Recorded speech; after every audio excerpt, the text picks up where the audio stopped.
Hi everyone, my name is Chunyu. I'm a student of Australian National Institute of Management and Commerce, major in Master of International Business. Because the camera of my laptop was broken, so I can't show my face in the presentation. Sorry about that. So today, welcome to my market entry report presentation. The tourism product that I'm about to introduce is a unique tour experience in Shanghai. Now, let's get into it. Shanghai is a world-famous city and also the financial center of China, with 27 million population by 2020. The nominal GDP of Shanghai recorded as 553 billion US dollars, and the inbound tourism revenue in 2019 is 129.6 billion US dollars. According to KPMG, Shanghai is expected to rival San Francisco as a technology hub by 2021. Shanghai is a pioneer among Chinese cities, and the tour in Shanghai is like a glimpse of future China. Therefore, the Shanghai tour package is built upon the modern and uniqueness of Shanghai. The tour package has two key elements: technology and nightlife.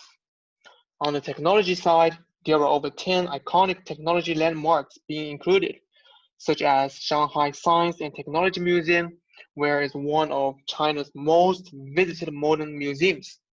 2,500 Future Experience Museum allows the visitor to visualize the world up to 500 years later.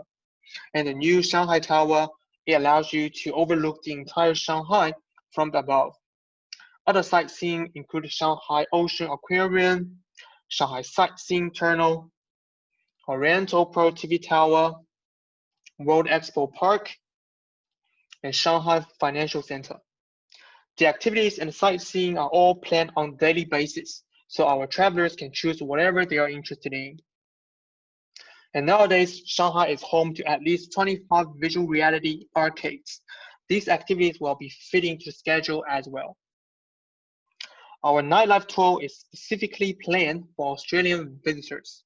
Except for the must-do the bound night cruising on the Huangpu River, we will also guide our travelers through the most famous bar street in Shanghai, the Xintiandi Bar Street. And also, we allow travelers to decide what night event they want and give them proper options. When we talk about China, how come you missed food in discussion? We will take our travelers to try the most authentic Shanghai Xiaolongbao and Shenzhenbao and show our travelers the original flavor of them. We also have supplement options for travelers who want to thoroughly explore the city. They can choose a one-day trip from Shanghai and visit the Zhujiajiao Water Town and Suzhou. As for pricing, we have three kinds of packages. The basic one, which lasts for 6 days, luxury one, which is 10 days, and extended one, which is 14 days. The main price difference comes from the hotel they choose and food or bars they choose, plus the duration of the trip and other supplement trips, which makes the price range from 2,500 to 7,000. Now, let's talk about the Australian outbound market. The 2018 report of the Council of Australian Tour Operators shows that Australian holidaymakers took 6.3 million overseas leisure trips, which account for 57% of the outbound travel in 2018, spent more than 46 billion Australian dollars in total. The main overseas destinations for Australian residents are New Zealand, Indonesia, and the United States. However, there is a recent trend that except for Indonesia, New Zealand and the United States experienced a lower increase rate in terms of outbound travel from Australian residents.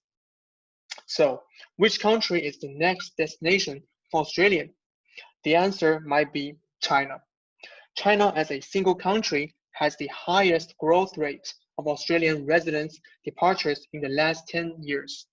It is estimated that there will be 670,000 trips to China by 2021. The growth rate is exciting, while the market size is another story. The 670,000 trips will bring $4.9 billion revenue to China, but compared with 2019 Shanghai inbound tourism revenue, which is 129.6 billion, Australian market is quite small. Now, let's move on to the pestle analysis. For the political factors, China has stable political environment makes it an ideal destination for foreign investors and visitors.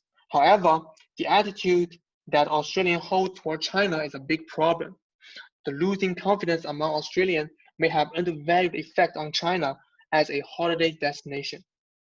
For the economic factors, as the largest and most developed city in China, Shanghai has everything you can imagine a modern megacity should have, but the cost of visiting Shanghai is relatively low due to the exchange rate. The average daily cost of touring in Shanghai is just $142 per person per day. For the social factors, Australians are well known throughout the world for their adventurous spirit and love of traveling. Australia also is one of the most multicultural countries in the world and adopted a policy of mass immigration after World War II. Try out different cultures is always a major reason for Australians to travel abroad. For the technology factors, China has the world's largest online population and has set a vision to be a global leader in science and technology. Australia, on the other hand, is also considered one of the most technologically advanced countries in the world. For the environmental factors, Australia is one of the most beautiful countries in the world, while China's rapid economic development has severely impacted its natural environment. However, it should be mentioned that the Chinese government has taken many initiatives to address environmental issues. Therefore, from the pestle analysis, there is more favorable factors than the unfavorable one. Now, let's move on to the target market. From the graph, we can see, although Australians aged 18 to 35 years were the most active travelers in 2018, the appeal of an overseas holiday was strong across almost all age groups. The biggest spender were those aged 51 to 60 years and 18 to 35 years. Holiday expenditure dipped significantly for travelers aged 36 to 50 years in line with social trends that imply peak financial pressures, young family commitments, and time constraints. Based on these graphs, we identified three main target groups. The travelers aged between 18 to 35 years are our first customer group. They are the major customer of technology products, and the tech, tour, and nightlife are most popular among them. For the economic perspective, Shanghai is also an affordable destination considering the income level of this group. The second consumer group is travelers aged between 51 to 60 years. They have the highest average spend per trip, but not every traveler in this group is our target customer. We mainly focus on the traveler who has been to China and want to come back again to find something new. From first trip, they already knew the natural and historical part of China. If they want something new from China, then Shanghai is their best option. The age group 36 to 50 years who spend 3 days on average in one country, which means they enjoy the superficial gallop through the country. This age group has the highest work and life pressure. A quick pace and entertaining tour can suit them the best regarding the short holiday they normally have. In the end, let's talk about the communication strategy. As we are using differentiation and a low price strategy, and there are three target groups have been identified, different strategies will be applied to each group. For students and the youngest, our focus will be online publicity and low price. As this age group is heavily internet user, online promotion methods are effective here. Make a Shanghai tourism advertising video and post them via Instagram, Twitter, and YouTube. It can be the best way to increase our product awareness among this age group. Another way is to cooperate with the student flight agency and universities which has student exchange cooperation with Shanghai universities. They can help our product reach our potential customer easily.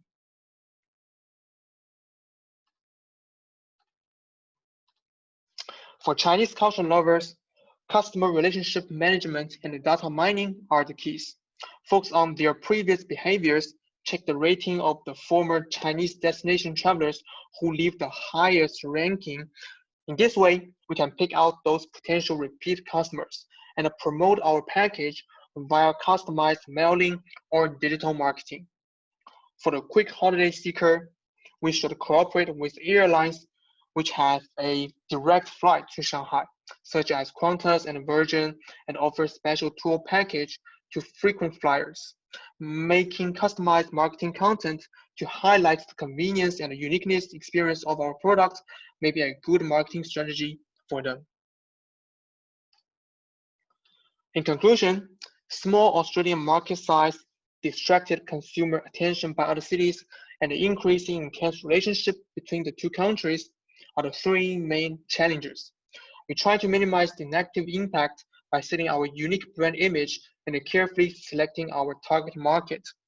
Focus on technology and a Chinese culture lover can help us to avoid the competition and get a certain amount of market size. While the sense of the small Australian market means that a limited amount of focus can be put into the Australian market for resource optimizing purposes. Okay, that's all for today's presentation. Thank you for your watching. And I put a Shanghai night view video in the end. Hope you will enjoy it.